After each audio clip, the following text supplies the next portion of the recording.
아멘. 계속해서 로마서 15장 25절부터 27절 말씀 우리 함께 읽습니다. 나의 복음과 예수 그리스도를 전파함은 영세 전부터 감추어졌다가 이제는 나타내신 바 되었으며 영원하신 하나님의 명을 따라 선지자들의 글로 말미암아 모든 민족이 믿어 순종하게 하시려고 알게 하신 바 그 신비의 계시를 따라 된 것이니 이 복음으로 너희를 능히 경고하게 하실 지혜로우신 하나님께 예수 그리스도로 말미암아 영광이 세세 무궁하도록 있을지어다. 아멘. 저는 지난주 여러분들에게 우리가 지금 살펴보고 있는 구절인 25절부터 27절까지의 내용이 성경 전체에서 말하는 모든 진리를 함축하고 있는 매우 중요한 구절이라고 말씀을 드렸습니다. 그러면서 지난 주일에 여러분들께 이번 주에 오기 전에 몇 차례에 걸쳐서 이 본문을 꼭 읽어오시라고 말씀을 드렸는데, 물론 물어보진 않을게요. 안 읽고 오셨을 것 같아가지고. 괜히 안 읽고 왔는데 읽고 왔냐고 물어보면 대답하는 사람이나 물어보는 자나 서로 민망하지 않습니까? 다시 한번 다음 주 일주일 동안 다시 한번 오늘 25절부터 27절 말씀까지의 내용을 꼼꼼히 한번 읽어보세요. 그러면 여러분들이 전에는 눈에 들어오지 않았던 단어들이, 제가 여러분들께 복음을 증거했던 것들을 여러분들이 제대로 잘 들었다면 이 구절들이 눈에 이렇게 쑥쑥 들어올 때가 있을 겁니다. 실제로 그렇다니까 여러분. 저도 목사지만 지난주에 말씀드렸지 않습니까? 성경을 제가 이제 새벽 예배 끝나면 올라가서 1시간 정도 제가 읽거든요. 1시간 읽는데 어떨 때는 한 장, 어떨 때는 3장, 이 정도밖에 못 읽고 넘어갈 때가 있어요. 왜냐하면 그 구절과 함께 연관되는 말씀들이 막 생각이 나니까 막 구약을 넘어서 찾아보기도 하고, 거기에 보면 또 주석이 달려 있는데 주석도 꼼꼼히 제가 또 찾아보거든요. 그러다 보니까 계획으로는 한 5장, 7장씩 읽고 싶은데 1시간 동안 겨우 3장도 못 읽을 때가 좀 있어요.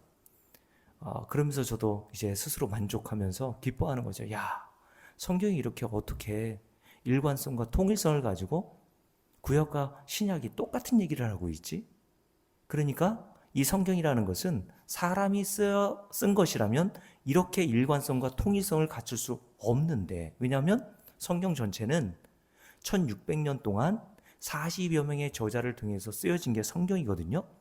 그러니까 이들이 어느 날 갑자기 모여서 무슨 옛날 초대교회 시절에 사람들이 잔뜩 모여가지고 학자들끼리 모여서 우리가 어떻게 합시다 라고 의논한 다음에 합의문을 발표하고 우리가 믿는 바가 요다라고 정리한 게 아니라, 이들은 한 번도 만난 적도 없었던 사람들인데 구약의 선지자들과 신약의 사도들이 똑같은 복음을 증거하고 있는 것을 보면 이게 하나님의 말씀이 아니고서는 이런 일이 일어날 수 없다는 사실을 깨닫게 되는 거죠. 여러분들은 성경을 보면 볼수록 무릎을 쳐야 되는 거예요. 야, 어떻게 성경이 이렇게 일관성과 통일성을 가지고 정확하게 한 복음만 증거하고 있나 라는 생각을 갖게 되어야 하는 겁니다. 그래서 여러분들 다시 한번 말씀드리지만 25절부터 27절 아주 짧은 글이지 않습니까? 여러분들께 성경 일주일 동안 100장 읽고 오라 그러면 다음 주부터 안 나올 거 아니에요. 그러니까 이 짧은 구절이니까 하루에 한 번 정도씩 꼭 읽어보세요. 그러고 나서 제가 증거하는 이 말씀과 딱 비교를 해보면서 이 말씀이 그 말씀이었어. 이렇게 여러분들이 좀 잘 복음을 깨달았으면 좋겠다라는 마음가짐을 가지고 여러분들께 권면을 드립니다. 목사로서 여러분들께 풀 뽑으라고 안 하잖아요. 교회 청소라고 안 하잖아요. 이것도 못해요? 이거 읽으려면 한 10분이면 다, 10분이 뭐예요? 5분이면 다 읽습니다. 그러니까 3번 읽어봐야 한 15분 정도 걸릴 거예요. 그러니까 여러분들 집에 가서 다시 한번 권면합니다. 하루에 3번 정도씩 꼭 한번 오늘 말씀을 읽어보시면 좋겠습니다. 자, 성경 전체에서 말하는 모든 진리를 함축하고 있는 매우 중요한 구절이라고 말씀을 드리면서 제가 5가지로 정리해서 말씀을 드렸습니다. 그 첫 번째가 25절에 기록된 말씀이라고 이야기를 드렸습니다. 사도 바울은 로마교회 성도들에게 복음을 한마디로 정리했죠. 여러분, 이게 줄을 번호하지 않습니까? 나의 복음은 곧 예수 그리스도다 라고 얘기했어요.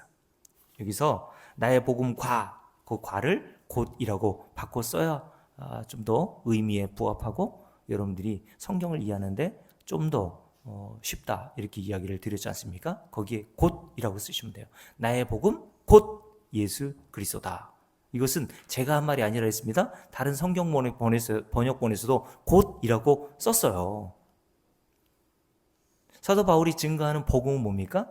율법을 잘 지키면 의롭다함을 받고 복도 받고 그런 이야기를 하는 게 아니라 성경 전체, 구약 전체의 메시지가 복음을 담고 있는데 그 복음의 핵심적인 메시지는 뭐라고요? 예수 그리스도에 관한 이야기다 라고 이야기를 했단 말입니다.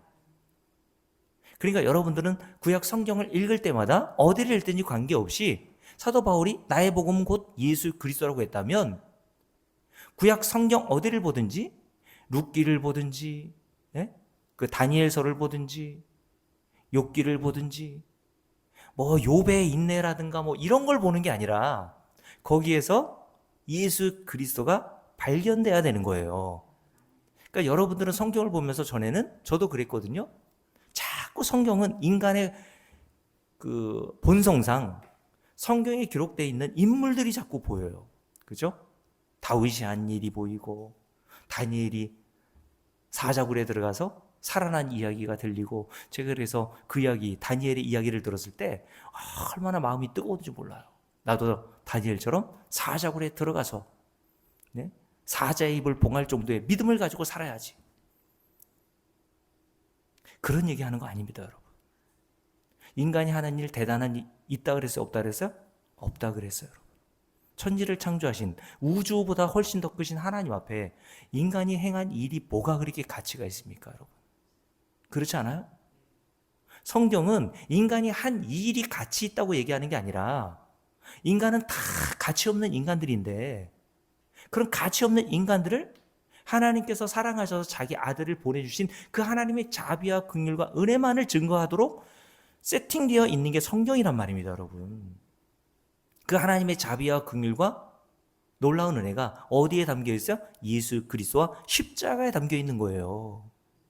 그러니까 여러분들은 예수 그리스도의 그 십자가의 사건을 통해서 하나님이 어떤 분이신지를 깨달아 알아먹는 겁니다. 그게 영생이라고 그랬잖아요.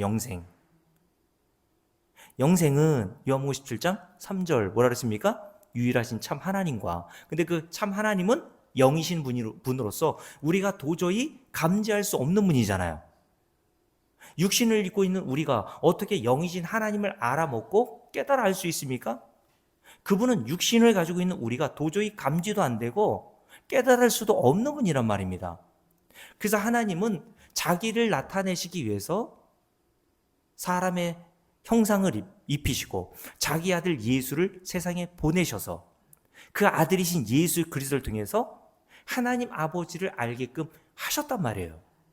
그래서 빌립보서 2장에 보면 사도 바울이 뭐라 하냐면 예수 그리스도 그는 하나님의 본체시나 라고 얘기했어요. 그러니까 하나님을 아는 거는 무엇을 통해서만 알 수 있다는 거예요? 예수 그리스도를 통해서만 알 수 있고 그 예수 그리스도를 통해서 나타난 하나님의 자비와 긍휼과 은혜가 뭔지를 아는 게 뭐라 그랬습니까? 영생을 받은 증거라니까 여러분. 그러니까 다른 데서 자꾸 내가 영생을 얻었는지 구원을 받았는지 그런 걸로 뭐 가시적인 어떤 현상으로 내가 하나님의 사랑을 받고 있어. 내가 하나님의 자녀가 확실해. 그런 걸로 가늠해 보지 말라는 말이죠. 제가 얼마 전에 유튜브를 보니까 정광훈 목사님이 옛날부터 좀 유명했는데 사랑제일교회 누가 이렇게 사진을 찍어서 올렸는데 비 올 때쯤 되면 이게 어두컴컴한 그 하늘 빛이 있지 않습니까? 근데 거기에 뭐 흰색이 왔다 갔다 하는 게 보여. 그러면서 그걸 찍은 사람이 영상에 올려가지고 뭐라고 했냐면 저거 보라고 하나님의 천사가 저렇게 사랑제일교회 우리 교회를 저렇게 보호하고 계시고 우리 정광훈 목사님을 저렇게 보호하고 계신다고. 그런 말을 귀신 신하나 까먹는 소리라고 얘기하는 겁니다. 여러분 우리가 그걸 봐야 하나님이 날 보호하시고 지키신다는 걸 믿는 거예요? 성경이 곧 하나님의 말씀 진리의 말씀이라면서요. 우리는 어떤 현상을 보고 하나님이 나를 이렇게 지키시고 보호하시나 보다 라고 믿어지는 게 아니라 성도는 말씀이 믿어지는 겁니다. 맞습니까? 말씀으로 충분하다 그랬잖아요. 그게 진짜 천사가 왔다 갔다 하는 거든지 아니든지 그게 무슨 관계가 있어요? 그렇잖아요? 저 여러분은 진리의 말씀으로 충분한 줄로 믿습니다. 자, 나의 복음 곧 예수 그리스도라고 얘기했어요. 예수 그리스도 안에 하나님의 자비와 긍휼과 은혜가 다 담겨 있다라고 말씀을 드리면서 그걸 아는 걸 영생을 얻었다라고 얘기한다고 말씀을 드렸어요. 그러니까 저와 여러분은 이미 그걸 알면 영생을 얻은 자가 맞는 거예요. 자, 그래서 우리가 지난 주일 함께 살펴본 고린도서 15장에서 사도 바울이 뭐라고 얘기했습니까? 자, 다시 한번 찾아볼게요. 중요하니까. 고린도전서 15장. 자, 바로 뒤니까 가깝죠? 사도 바울이 고린도 교회 성도들에게 전한 복음의 핵심적인 내용, 그 내용을 이렇게 정리해서 고린도서 15장에서 사도 바울이 이야기를 했습니다. 1절부터 함께 읽습니다. 형제들아, 내가 너희에게 전한 복음을 너희에게 알게 하노니. 자, 이미 복음을 듣고 고린도 교회 성도들은 복음이 뭔지를 알았어요.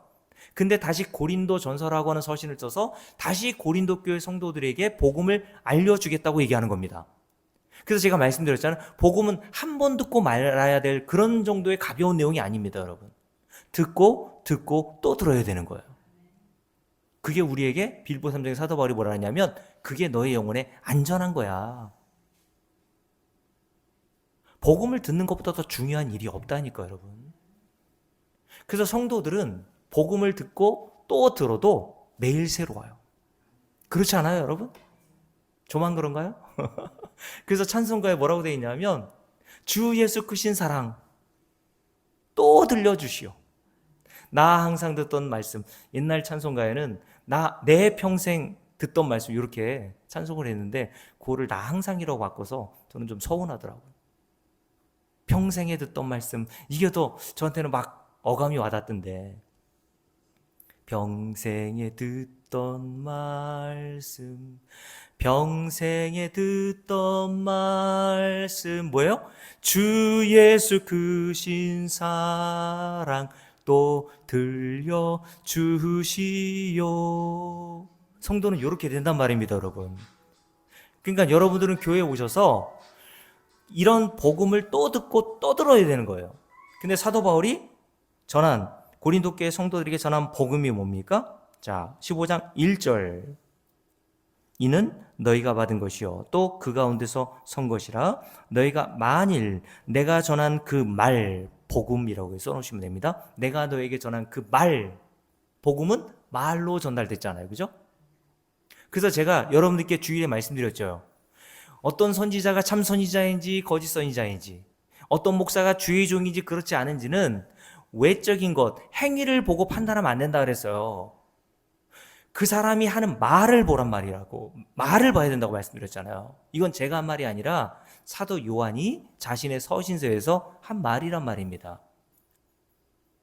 초대교회 성도들 안에서도 거짓 선지자들이 많이 나타났다고 얘기하면서 거짓 선지자인지 참 선지자인지 사도 요한이 뭘 기준으로 알 수 있다고 하냐면 그 말을 보면 알 수 있다고 얘기했어요.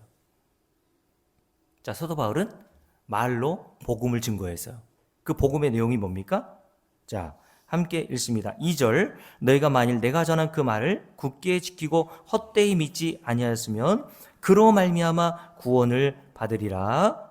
내가 받은 것을, 자, 사도 바울은 자기가 증거하는 이 복음을 어떻게 한 거래요? 자기가 연구해서 한 것이 아니라 하나님께로부터 직접 계시로 받은 거라고 그랬어요. 에베소 3장 그리고 갈라디아서 1장에 보면 사도 바울이 내가 이 모든 복음을 내가 스스로 깨우치고 고행하고 수행해서 안 게 아니라 성경을 달달달 외우고 열심히 연구했더니 이 진리를 깨달아 안 게 아니라 인간이 알 수 없는 영역인 그 진리를 하나님께서 계시로 내게 직접 알려주셔서 내가 그것을 받아 알게 된 거다라고 얘기했습니다. 사도 바울이 받은 이 계시의 복음을 그대로 고린도 교회 성도들에게 증거해 준 것이고, 하나님께로부터 받은 그 계시의 내용을 이 고린도전서와 골로새서와 갈라디아서와 같은 사도 바울이 쓴 서신에 담아서 기록해 놓은 거예요. 자, 함께 읽습니다.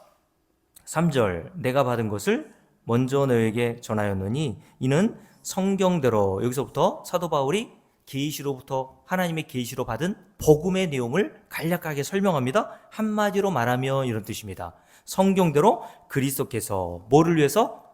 우리 죄를 위하여 죽으시고, 예수님이 죽으신 이유는 저와 여러분의 죄를 위하여라고 되어 있죠. 저와 여러분의 과거, 현재, 미래에 지을 모든 죄까지 다 포함해서 하나님이 태초 이전에 택하신 성도들의 모든 죄를 짊어지시고 십자가에 달려 죽으시기 위하여서 주님께서는 세상에 오시고 주님이 목적하신 대로 십자가에 달려 죽으심으로 저와 여러분의 죄를 다 대속하여 주신 겁니다. 그러니 저와 여러분은 이제 예수 그리스도에 의해서 죄가 남아 있나요, 없나요? 없게 된 겁니다. 그래서 저와 여러분이 죄가 없는 상태가 되어서 하나님 앞에 설 때에 너 의롭다 라는 판단을 받고, 의롭다 함을 판단을 받는 자만 하나님 나라에 들어가게 되는데 저와 여러분이 그런 자가 되었다라고 이야기를 하신 겁니다. 여러분, 이것은 우리가 행한 게 아니잖아요. 우리는 아무 일도 안 했는데 예수께서 홀로 십자가에서 우리가 할 수 없는 그 모든 일을 다 행하심으로 우리는 그 은혜와 공로로 이 모든 혜택을 거저 수여받은 것이다 라고 얘기한 겁니다. 이게 성경 전체에서 말씀하고 있는 복음의 핵심적인 메시지예요. 자, 그러면서 이렇게 또 얘기하죠. 함께 읽습니다. 4절, 장사 지낸 바 되셨다가 성경대로, 자, 성경대로 3절 4절 반복해서 얘기합니다. 여기서 말하는 성경은 구약을 얘기하겠죠. 그러니까 구약 전체가 예수 그리스도의 십자가와 부활을 증거하고 있다라는 얘기를 하는 거예요. 어디 보면 알 수 있냐면, 여러분, 우리가 예수님이 십자가에 달려 죽으신 것은 이사야서 53장에서 분명하게 기록되어 있다는 사실을 알고 있지만 부활은 어디에 증거되어 있습니까, 여러분? 자, 사도행전 2장을 한번 볼까요? 사도행전 2장에 보면 이렇게 잡아놓으시고 사도행전 2장을 보세요.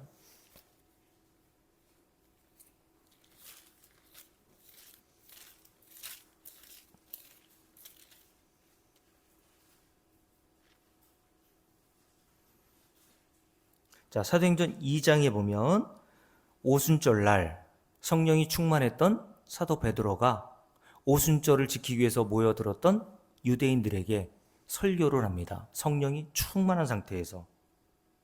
어디 보면 알 수 있냐면 4절 말씀에 보면 그들이 다 성령의 충만함을 받고 성령이 말하게 하심을 따라라고 돼 있죠. 그러니까 지금 그러니 사도 바울이 말하는 게 아니라 그 속에 역사하고 계셨던 성령께서 사도 바울의 말을 통해서 진리를 증거하게 하신 거예요. 근데 그 진리의 내용의 핵심이 뭡니까? 여러분 쭉 읽어보면 결국 14절부터 베드로의 오순절 설교라고 돼 있죠. 14절부터 쭉 읽어보면 결국 사도 베드로가 말하고자 했던 핵심적인 내용은 뭡니까? 예수 그리스도의 십자가와 부활이었습니다. 그렇죠? 그래서 23절 볼까요? 함께 읽습니다. 그가 하나님께서 정하신 뜻과 미리 아신 대로 내준 바 되었거늘. 이분이 누굽니까? 예수 그리스도라고 얘기하는 거잖아요. 그가 십자가에 달리신 것은 하나님의 정하신 뜻에 의해서야 라고 얘기했어. 갑자기 일어난 게 아니란 말입니다. 우발적으로 일어난 사건이 아니라 하나님이 정하신 뜻이었단 말이에요. 언제요? 창세전에, 무조건 그냥 창세전이라고 하시면 돼요. 창세전에 하나님이 아들이신 예수 그리스도를 십자가에 내어주시기 위해서 작정하여 놓으신 그 뜻대로 예수께서 십자가에 달려 죽으신 겁니다. 그러면서 미리 아신 대로 내준 바 되었거늘. 누가요? 하나님께서 아들을 우리에게, 죄인인 저와 여러분에서 내주셨대요. 그러면서 이렇게 얘기합니다. 너희가 법 없는 자들의 손을 빌려 십자가에 못 박아 죽였으니 라고 얘기했죠. 이게 십자가의 사건이죠. 그러면서 사도 바울이 이렇게 이야기를 하죠. 자, 어디를 읽어보시냐면 29절 말씀 봅니다. 함께 읽을게요. 형제들아, 내가 조상 다윗에 대하여 담대히 말할 수 있노니 다윗이 죽어 장사되어 그 묘가 오늘까지 우리 중에 있도다. 그는 누구예요? 선지자라. 여러분, 사도 바울이 뭐라고 그랬습니까? 구약을 선지자들의 글이라고 얘기했죠. 그죠? 그 다윗도 뭐라고 그랬어요? 선지자래요. 그러니까 하나님께서는 다윗을 통해서도 복음을 증거하셨는데 그 복음을 한마디로 정리하면 예수 그리스도라고 얘기했잖아요. 그러니까 다윗도 다윗의 어떤 행위, 다윗의 어떤 선한 일을 성경을 통해서 우리에게 가르치기 위해서 등장하는 인물이 아니라 다윗이란 인물을 통해서도 하나님은 아들이신 예수 그리스도의 복음을 담아서 보내주셨단 말이죠. 그러면서 이렇게 얘기하죠. 30절 함께 읽습니다. 그는 선지자라 하나님이 이미 맹세하사 그 자손 중에서 한 사람을 그 위에 앉게 하리라 하심을 알고 미리 본고로 라고 했습니다. 누가요? 다윗이 미리 봤대요. 그러면서 이렇게 얘기하죠. 그리스도의 부활을 말하되 누가요? 다윗은 예수 그리스도를 본 적이 없는데 하나님의 계시에 의해서 다윗이 예수 그리스도의 부활을 말하고 있었다고 이야기를 하는 겁니다. 놀랍지 않아요, 여러분? 다시 한번요. 31절 미리 본고로 그리스도의 부활을 말하되 그가 음부의 버림이 되지 않고 그의 육신이 썩음을 당하지 아니하시리라 하더니 이분이 누구예요? 이 예수를 이라고 되어 있잖아요. 그러니까 다윗은 시편에서 이 이야기를 한 것은 당사자인 자기를 가리켜서 얘기했던 게 아니라고 사도 베드로가 얘기한 거예요. 왜냐하면 야, 다윗은 이미 죽어서 그 몸이 썩어 없어졌잖아. 그러면 시편에서 얘기했던 그 당사자가 다윗이 아니지. 누굴 얘기하는 거니? 예수 그리스도의 십자가와 부활을 얘기했던 거야, 그게. 그 내용이 어디 기록되어 있다고 얘기합니까? 자, 32절 먼저 읽을게요. 이 예수를 하나님이 살리신지라 우리가 다 이 일의 증인이로다 라고 얘기했어요. 이 말씀 어디 기록되어 있어요? 시편 16편 8절 아닙니까? 그죠? 한번 읽어볼게요. 시편 16편 8절. 그러니까 이렇게 보면요, 성경을 어디에 가서 찾아야 다시? 시편을 찾아야죠. 그러니까 제가 3장을 읽어도 1시간이 걸리는 겁니다. 시편 16편을 보세요. 시편 16편. 16편은 다윗 쓴 시라고 되어 있죠. 자, 10절 말씀을 보십시오. 함께 읽습니다. 이는 주께서 내 영혼을 스월에 버리지 아니하시며 주의 거룩한 자를 멸망시키지 아니하실 것임이니이다. 주께서 생명의 길을 내게 보이시리니 주의 앞에는 충만한 기쁨이 있고 주의 오른쪽에는 영원한 즐거움이 있나이다 라고 하는 말씀을 구약 선지자였던 다윗이 시편 16편에 이 말씀을 기록해 놓았는데 사도 베드로가 지금 어떤 상태? 성령이 충만한 상태로 이 구약의 시편 다윗은 이 부분을 인용해서 이 이야기는 다윗 자신의 이야기가 아니라 다윗이 미리 내다보고 누굴 얘기하고 있다고요? 예수 그리스도의 십자가 부활을 얘기하고 있었던 거야. 여러분 놀랍지 않아요? 안 놀라워도 할 수 없지만 그래서 34절 보세요. 다시요. 사도행전 2장 함께 읽습니다. 다윗은 하늘에 올라가지 못하였으나 친히 말하여 이르되 주께서 내 주에게 말씀하시기를. 이 내용도 시편 110편 1절에 기록된 내용이라고 되어 있죠. 주께서 내 주에게 말씀하시기를. 뭐라고 말씀하십니까? 내가 내 원수로 내 발등상이 되게 하기까지 너는 내 우편에 앉아있으라 하셨도다 하셨으니 그런즉 이스라엘 온 집은 어떻게 알아야 돼요? 확실히 요거 알아야 돼. 뭘 알아야 됩니까? 너희가 십자가에 못 박은 이 예수를 하나님이 주와 그리스도가 되게 하셨느니라 라고 얘기했어요. 그러니까 성경 전체가 다윗도 시편을 통해서 누굴 증거하고 있었어요? 예수 그리스도를 증거하고 있었다는 것을 사도 베드로를 통해서 우리에게 보여주신 겁니다, 여러분. 여러분, 사도행전 2장을 펴본 김에 사도행전 7장도 한번 보세요. 사도행전 7장에 보면요, 스데반 집사의 설교가 나옵니다. 2장은 사도 베드로의 설교고 7장은 스데반의 설교인데, 이때 스데반의 상태도 어떤 상태였습니까? 자, 10절 말씀 보세요. 6장 10절 함께 읽습니다. 스데반이 지와 성령으로 말함을 그들이 능히 당하지 못하였다라고 얘기했죠. 지금 사도 베드로와 같이 집사였던 스데반도 어떤 상태? 성령으로 충만한 상태라고 얘기합니다. 그 성령으로 충만한 상태에서 성령에 의해서 말하게 된 진리의 내용이 뭡니까?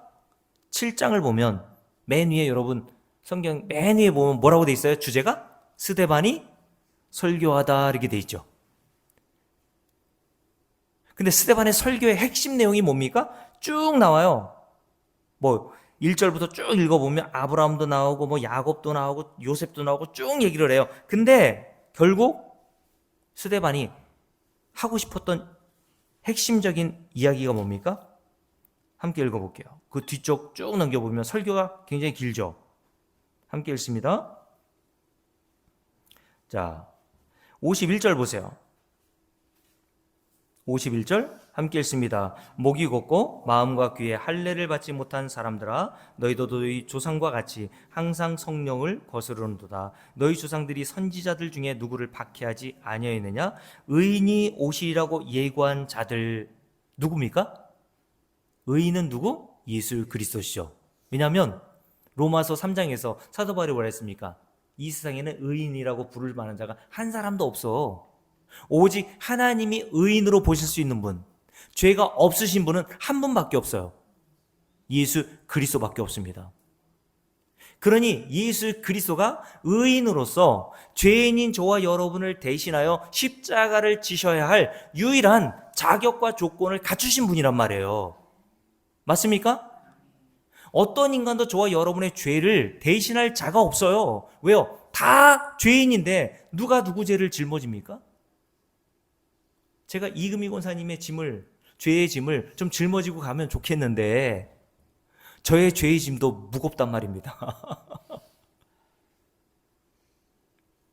성경에서 의인이라고 볼 수 있는 분, 하나님 앞에서 너 참 의인이다라고 판단을 받고 평가받을 수 있는 분은 아들이신 예수밖에 없어요. 근데 그 의인을 누가요? 52절 의인이 오시리라고 예고한 자들이 있죠. 예고한 자들, 이들을 선지자들이라고 합니다. 다윗과 같이 구약의 모든 선지자들이 뭘 증거했다고요? 의인이 올 거야 라고 증거했어요. 근데 그 증거했던 선지자들을 사람들, 이들의 조상들이 어떻게 했다고요? 그들이 죽였고 이제 너희는 그 의인을 잡아준 자요 살인한 자가 되었으니 너희는 천사가 전한 율법을 받고도 지키지 아니하였도다 하니라 라고 얘기합니다. 결국 스데반도 설교의 마지막 누굴 얘기하는 거예요? 예수 그리스도의 십자가를 얘기하는 겁니다. 그러니까 성령이 충만했던 사도 베드로나 스데반 집사나 하나님의 계시를 받은 사도 바울이나 증거하는 메시지는 다 똑같았어요. 사도 바울이 고린도전서에서 15장에서 뭐라고 했다고요? 성경대로 예수께서 십자가에 내줌이 되고 우리의 죄를 위해서, 그리고 성경대로 사흘 만에,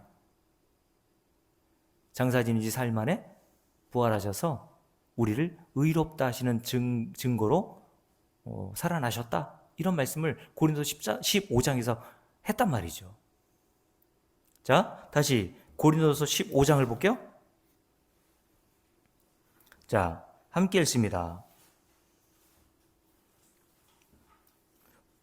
7절부터 쭉 읽습니다. 그 후에 야고보에게 보이셨으며 그 후에 모든 사도에게와 맨 나중에 만삭되지 못하여 난 자 같은 내게도 보이셨느니라. 나는 사도 중에 지극히 가장 작은 자라. 나는 하나님의 교회를 박해였으므로 사도라 칭함받기를 감당하지 못할 자니라. 그러나 내가 나된 것은 줄을 그어놓으세요. 내가 나된 것은, 이거는 내가 의롭다함을 받고 거룩함을 받고 하나님 나라에 들어가게 되고 하나님의 자녀가 되고 이런 모든 내용이 다 담겨 있는 거예요. 이런 내가 된 것은 원인이 어디 있냐? 하나님의 은혜다. 이게 성경에서 말하는 복음과 이 세상 모든 종교에서 말하는 것과 다른 거예요.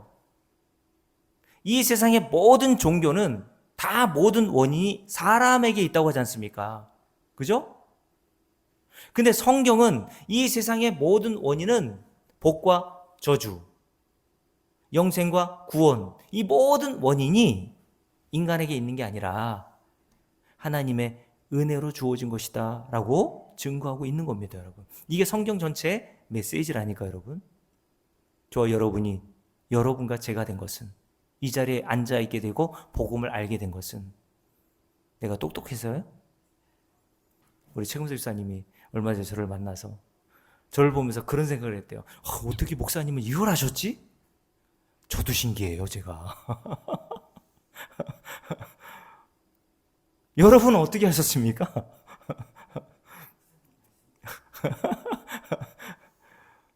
목사님 저나 여러분들이나 사도 바울처럼 요 고백을 하게 된단 말입니다.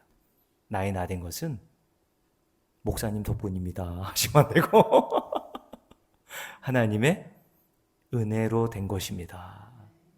거기에 제가 도구로 사용됐을 뿐이에요. 그러니까 하나님께 감사하고 더불어 그 복음의 메시지를 증거하는 목사도 감사의 대상이 되고 고마움의 대상이 되는 것이 마땅한 겁니다. 여러분들이 복음의 가치를 알면 그 복음을 증거하는 목사도 가치 있게 여기고 귀하게 여기는 것은 당연한 위치라고 말씀드렸잖아요. 그래서 사도 바울이 갈라디아서 4장에서 갈라디아 교회 성도들에게 뭐라 그랬냐면 너희의 그 복이 지금 어디 있냐라고 되어 있어요. 무엇을 복이라고 얘기했냐면 너희들이 복음을 그렇게 가치 있게 여기고 그렇게 귀하게 여겼는데 그 복을 너희들이 발로 걷어차? 자기를 그렇게 천사와 같이 예수 그리스도와 같이 이제는 영접하지 않아서 서운해서 한 말이 아니라 너희들이 다른 복음을 듣더니 그 복을 발로 걷어차고 다른 복음을 전하는 오직 하나님의 은혜라고 원인을 얘기했는데 너희들은 다른 데서 원인을 자꾸 찾으려고 하더라 라고 얘기한 겁니다. 저와 여러분의 모든 구원, 영생, 의롭다함, 하늘에서 간 신령한 복을 얻는 모든 원인은 저와 여러분에게 없습니다. 인간에게 원인이 없어요. 오직 하나님의 은혜로 된 것입니다, 여러분. 맞습니까? 그래서 그 뒤에도 뭐라고 되어 있습니까? 내게 주신 그의 은혜가 헛되지 아니하여 내가 모든 사도보다 더 많이 수고하였으나 내가 한 것이 아니요 오직 나와 함께 하신 하나님의 은혜로라. 은혜라는 단어가 몇 번 나와요? 이 한 구절에서만 3번이나 나와요. 히브리어로 헤세드라는 뜻인데 자비라고 하는 뜻이 담겨 있어요. 하나님의 자비 덕분입니다. 긍휼 덕분입니다. 은혜 덕분입니다. 라는 뜻이에요. 성경은 원인은 오직 하나님의 은혜다. 그 은혜가 어디에 담겨 있다고요? 예수 그리스도의 십자가에 담겨 있었던 거예요. 그래서 사도 바울은 하나님의 은혜를 증거하면서 다른 것 증거하지 않고 예수 그리스도의 십자가만 증거하겠다라고 한 이유는 다른 게 아니에요. 하나님의 은혜는 자비와 긍휼은 어디에 담겨 있다고 그랬어요? 예수 그리스도의 십자가 안에 다 담겨 있다고 그랬습니다.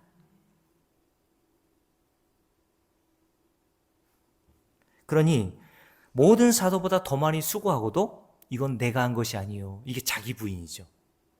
이게 성경에서 말하는 자기 부인이에요. 내가 했음에도 불구하고 하긴 했어요, 자기가. 근데 자랑하는 게 아니라 모든 사도보다 더 많이 수고했으면 자랑할 게 얼마나 많겠어요. 그렇지 않아요? 여기서 모든 사도는 사도 베드로를 포함해서 예수님의 제자들을 얘기한 겁니다. 근데 사도 바울이 그냥 과장한 게 아니라 진짜로 사도 바울이 복음을 증거하면서 다른 모든 예수님의 제자들보다 훨씬 복음에서 수고한 게 있단 말이죠. 그거를 고린도서 4장과 고린도 후서 11장을 여러분들 읽어보면 알 수 있어요. 근데 사도 바울이 뭐라고 얘기했다고요? 내가 이렇게 모든 사도보다 더 많이 수고했으니까 하나님 나 상 주셔야 돼요? 이렇게 얘기하면 우리는 고개 끄덕끄덕하죠. 그죠? 아유, 이 정도 일했으면 그렇게 하나님께 달라고 할 만도 하지. 근데 사도 바울이 뭐라고 했다고요? 내가 모든 사도보다 수고했지만 이게 다 내가 한 것이 아니라 하나님의 은혜로 된 거야. 그러니까 하나님께 상 달라고 할 것도 없고 자랑할 것도 없다는 얘기를 하는 겁니다. 모든 게 다 하나님의 은혜다. 성경은 하나님의 은혜만 담고 있어요. 그래서 10절 우리가 읽었던 이 본문 한 구절에서 은혜가 몇 번 쓰여 있다고요? 3번이나 쓰여 있습니다. 은혜, 은혜, 은혜. 그러니까 여러분, 구원과 영생을 받는 것만 은혜가 아니라 우리가 이 세상을 살아가는 모든 일상생활도 다 하나님의 은혜 아닙니까, 여러분? 맞습니까?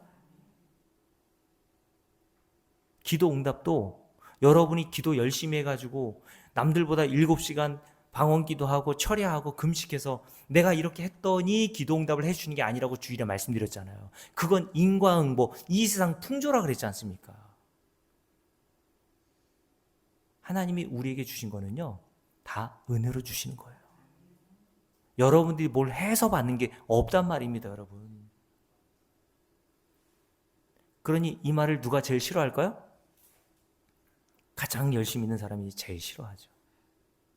왜요? 아니, 저 사람하고 나하고 차등이 없으면 내가 뭐하러 이런 짓거리를 해? 괜히 있잖아, 이거.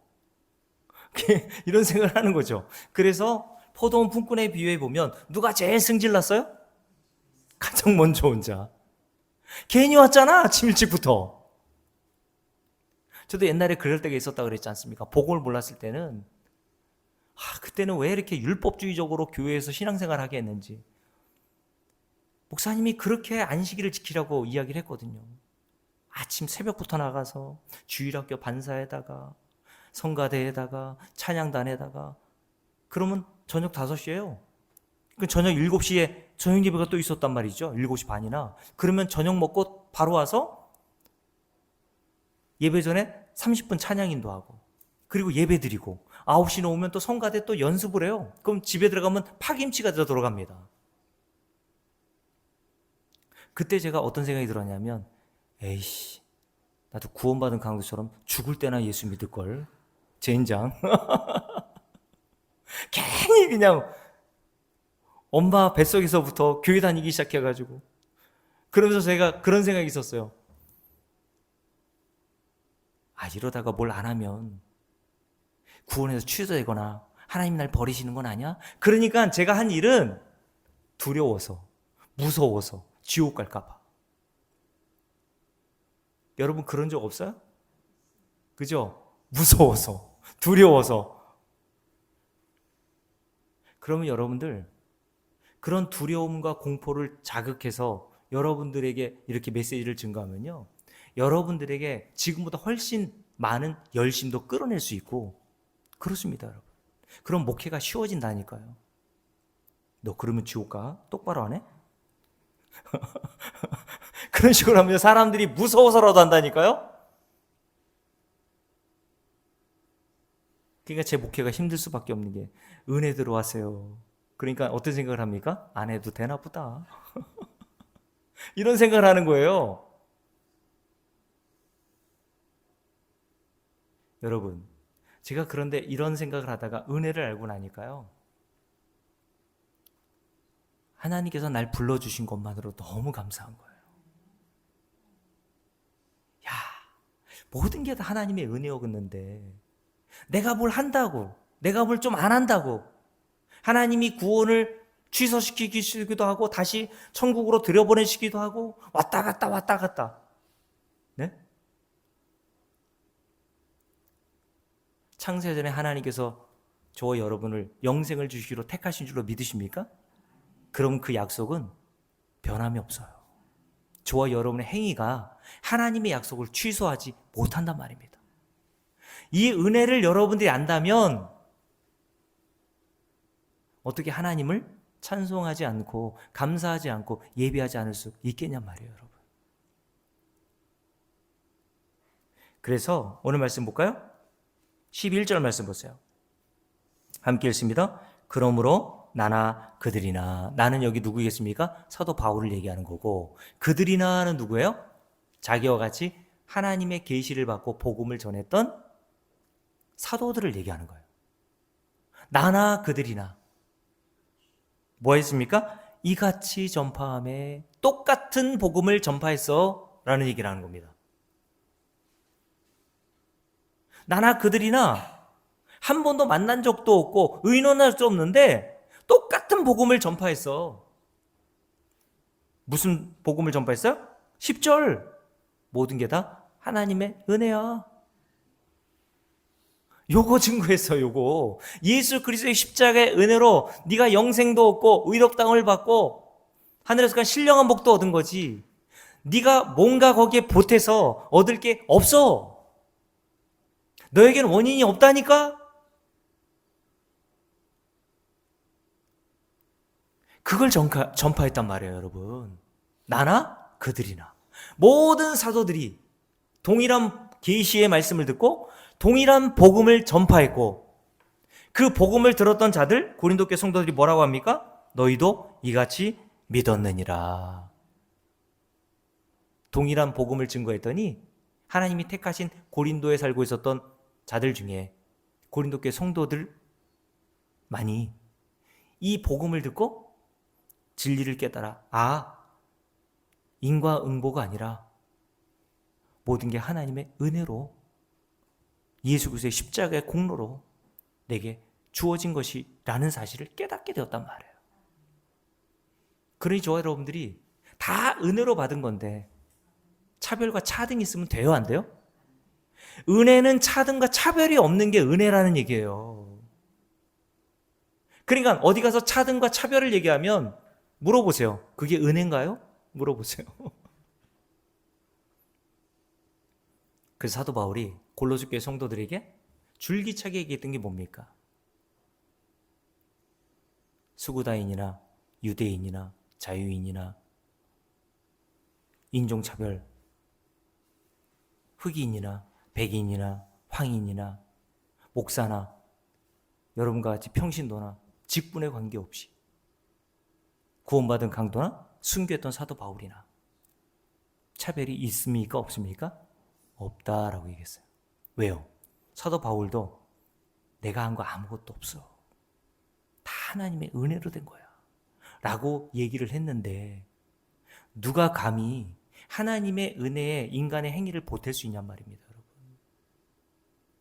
그러니까 저와 여러분은 요거를 믿고 하나님의 은혜로 내가 이렇게 된 것이구나 라는 사실을 알게 된다면 뭘 받은 거예요? 구원을 받은 겁니다. 왜요? 2절 말씀을 다시 볼게요. 함께 읽습니다. 너희가 만일 내가 전한 그 말 모든 게 하나님의 은혜라는 그 말을 굳게 지키고 헛되이 믿지 아니하였으면 그로 말미암아 구원을 받으리라 라고 얘기했어요. 그러면 내가 구원 받은 거구나.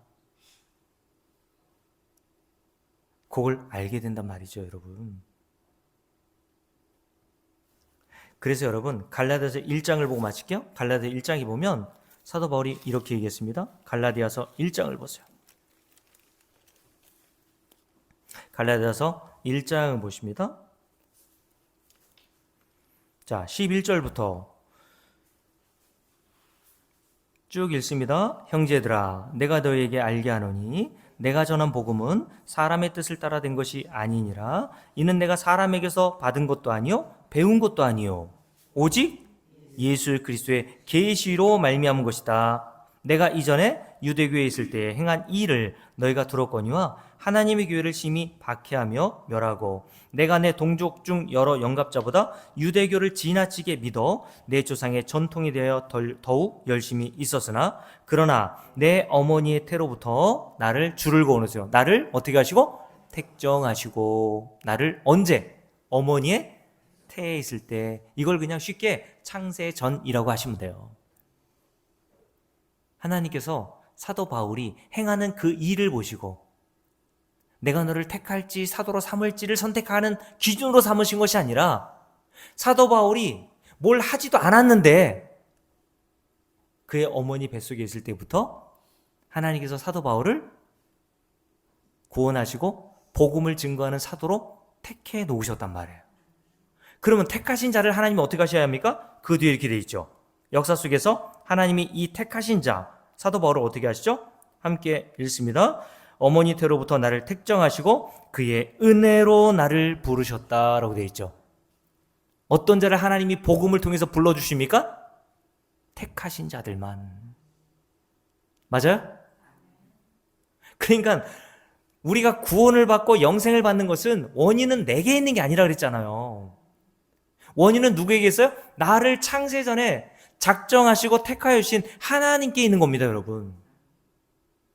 그렇게 창세전에 저와 여러분을 택해 두셨다가 역사 속에서 하나님의 때가 되면 복음을 통해서 불러서 이 진리의 말씀을 들어 믿고 영생을 얻게 하시는 방법으로 한 사람을 구원하신단 말입니다. 그러니까 여기에 인간이 뭔가 보탤 게 있어요, 없어요? 없다.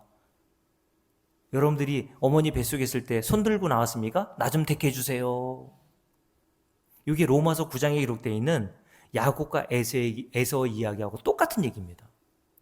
하나님이 언제 야곱을 택하시고 사랑하시기로 결정하셨나요? 리브가의 태에 있을 때부터.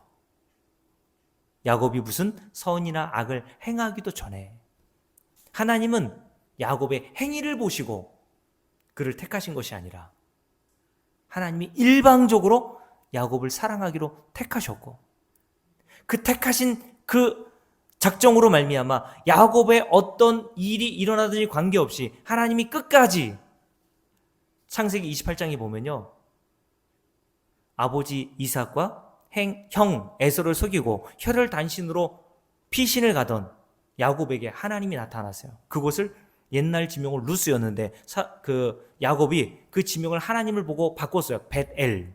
벳엘이라는 뜻은 베이트와 엘이라고 하는 단어의 합성어인데요, 하나님의 집이라는 뜻입니다. 그때 하나님께서 야곱에게 나타나서 어떤 약속을 하십니까? 내가 내게 복을 주겠다. 그러면서 하실 말씀이 내가 너에게 약속한 그 모든 것을 다 성취할 때까지 난 너를 결코 버리지도 떠나지도 않겠다라고 약속하셨어요.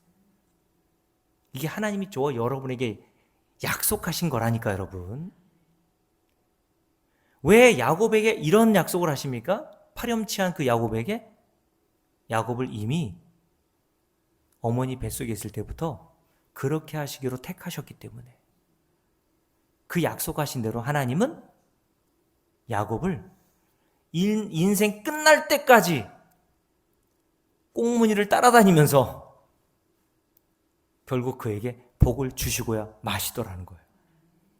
이게 성도의 인생이라니까, 여러분. 그러니 우리에게 얼마나 이 은혜가 감사합니까, 여러분? 그러면서 이렇게 얘기하죠. 함께 읽습니다. 16절, 그의 아들을 이방에 전하기 위하여. 자, 뭘 전하게 하기 위해서요? 하나님이 택정하신 이유, 뭘 전하게 하기 위해서? 아들 예수 그리스도를 전하게 하기 위해서라고 되어 있죠. 그를 내 속에서 나타내시기를 기뻐하셨을 때 내가 곧 혈육과 의논했어요? 안 했어요? 의논하지 아니하고 또 나보다 먼저 사도된 자들, 예수님의 제자들이죠, 만나려고 예루살렘으로 가지 아니하고 아라비아로 갔다가 다시 다메섹으로 돌아갔노라. 그 3년 만에 내가 게바 누구? 베드로 이렇게 써놓으세요. 베드로를 방문하려고 예루살렘에 올라가서 그와 함께 15일을 머무르는 동안 주의 형제 야고보 외에 다른 사도들을 보지 못하였노라. 보라, 내가 너에게 쓰는 것은 하나님 앞에서 거짓말이 아니로다. 사도 바울이 왜 갑자기 이 말을 하는 겁니까? 자기가 전한 복음은 뭐라 그랬습니까? 내가 배운 것도 아니요, 누가 의논해서 된 것도 아니라 어떻게 알게 된 거라고요? 12절 오직 예수 그리스도의 계시로 말미암은 것이다 라고 얘기를 했잖아요. 요 얘기를 하고자 사도 바울이 뭘 얘기한 거예요? 나는 나보다 먼저 사도된 베드로하고 의논해서 이 복음을 전하게 된 게 아니야. 그와 만난 적도 없어 라는 얘기를 하는 거예요. 그런데 사도 바울이 2장에서 뭘 얘기합니까? 자, 함께 읽습니다. 2장 보세요.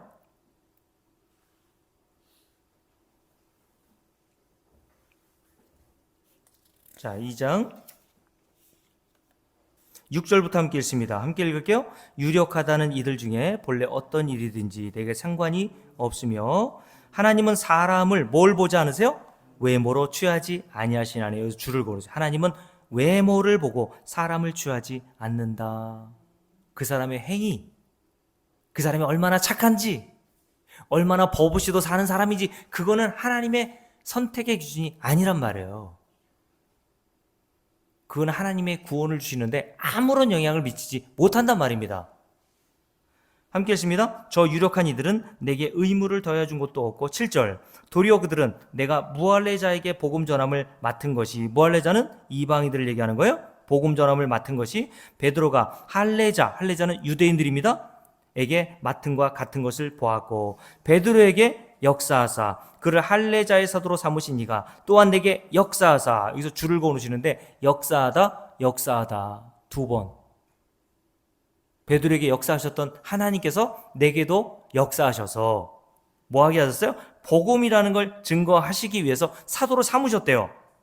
그러면서 이렇게 얘기합니다. 9절 또 기둥같이 여기는 야고보와 게바와 요한도 내게 주신 은혜를 알므로 나와 바나바에게 뭐를 했어요? 친교의 악수를 하였으니. 여기 친교의 악수에다가 줄을 그어요. 친교의 악수. 반가워서 악수했다는 게 아니라 여기서 사도 바울이 말하는 친교의 악수라고 하는 뜻은 무슨 말이겠어요? 자기는 사도 베드로를 만난 적도 없고 의논한 적도 없는데 먼저 사도가 되어 유대인들에게 복음을 전하고 있는 사도 베드로가 전하는 복음이나 하나님께서 나를 택해서 이방인들에게 전하게 하신 그 복음이나 만나서 얘기해 봤더니 사도 베드로가 전하는 복음과 내가 전하는 복음이 똑같더라. 일치하더라. 만나서 의논하는 적도 없고 확인한 적도 없는데 우연히 만나서 이야기를 해보니까 이 사람이 전하는 복음과 내가 전하는 복음이 똑같은 복음이었다는 거예요. 그 원인이 어디 있습니까? 사도 베드로에게 역사하셨던 하나님이 사도 바울 안에서도 동일하게 역사하여 주심으로 동일한 계시를 받고 동일한 복음을 사도 베드로와 사도 바울이 아무런 협의나 의논 없이 전하게 되었단 말입니다. 그래서 친교의 약속, 야 너는 나와 하나님의 한 형제구나, 네가 구원받은 자 맞구나 라는 것을 서로 확인했다는 뜻에서 친교의 악수라는 단어를 사용하고 있는 겁니다. 말씀을 마칠게요. 사랑하는 성도 여러분, 저와 여러분도 마찬가지입니다. 성경에서 한 형제, 자매라고 하는 것은 사도 바울과 사도 베드로가 전한 동일한 복음을 우리가 믿고 있느냐 그렇지 않느냐가 기준이지, 교회에서 얼마나 오랫동안 신앙생활을 같이 했느냐가 나의 형제, 나의 자매, 하나님을 아버지로 모시고 있는 자인지를 구분하는 기준이 아니란 말이에요. 사랑하는 성도 여러분, 여러분은 복음의 진리를 알게 되었습니까? 성경에 나타난 예수 그리스도 안에 담겨있는 하나님의 은혜와 자비와 긍휼을 여러분들이 조금씩 더 깨달아가고 있나요? 사도 바울과 같이 나는 자격과 조건이란 하나도 없는데 하나님의 은혜로 내가 이렇게 나댈 수 있었다라는 고백을 여러분들이 하고 있다면 그게 하나님으로부터 택하심을 받고 구원을 받은 증거인 줄로 믿으시길 바랍니다. 기도합시다.